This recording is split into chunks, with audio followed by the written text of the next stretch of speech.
Video editing করতে কি সত্যি দামি কম্পিউটার ল্যাপটপ প্রয়োজন? ভিডিও এডিটিং ট্রেন্ডিং ও ভাইরাল করার জন্য সবচেয়ে বেশি জানা দরকার video editing. Hello and welcome, this is AJMR channel. তো আজকে তোমাদের দেখাবো 2025 সালের সেরা 5টা ভিডিও এডিটিং অ্যাপ, যা তোমার হাতে থাকা ফোন দিয়ে খুব সহজেই ভিডিও এডিট করতে পারবে। তো চলো আর দেরি না করে শুরু করা যায়। ক্যাপকাট মোবাইল দিয়ে ভিডিও এডিটিং করার জন্য সবচেয়ে সহজ এবং পপুলার একটা ক্যাপকাট দিয়ে তুমি TikTok, Facebook reels, YouTube short video খুব সহজে বানাতে পারবে। তাছাড়াও সোলোমো ট্রেন্ডিং ইফেক্টের জন্য এটা একটি সেরা অ্যাপ। ইন শর্ট, বিগিনার থেকে প্রো লেভেলের কন্টেন্ট ক্রিয়েটাররাও এই অ্যাপটি ব্যবহার করে থাকে। এটি টেক্সট এবং ফিল্টারের জন্য খুবই জনপ্রিয়। কাইনমাস্টার, বেশিরভাগ ইউটিউবাররা এই অ্যাপটি ব্যবহার করে থাকে।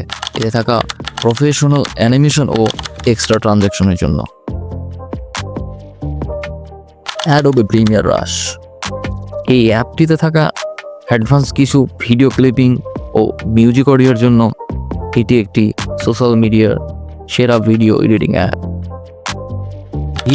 ভিডিও এডিটর অ্যাপ, যা দিয়ে ভিডিওতে থাকা ফিল্টার, অ্যানিমেশন ও কাস্টম ট্রানজ্যাকশন অ্যাড করা যায়। এই সবগুলো অ্যাপের ডাউনলোড লিঙ্ক আমার ডেসক্রিপশনে দেওয়া থাকবে, চাইলে তোমরা সেখান থেকে ডাউনলোড করতে পারো। তোমরা চাইলে আমার টেলিগ্রাম গ্রুপেও জয়েন হতে পারো, আমি সেখানে আমার ভিডিও এডিটিংয়ের সব কিছু শেয়ার করে থাকি। এই 5টি ভিডিও এডিটিং অ্যাপসের মধ্যে তোমার কাছে কোনটা সেরা মনে হয়েছে কমেন্ট করে জানাও, লাইক অ্যান্ড সাবস্ক্রাইব করে দাও। তো আজকে এই পর্যন্তই, দেখা হচ্ছে নতুন কোনো ভিডিওতে। সে পর্যন্ত সবাই ভালো থাকুন, সুস্থ থাকুন, আল্লাহ হাফেজ।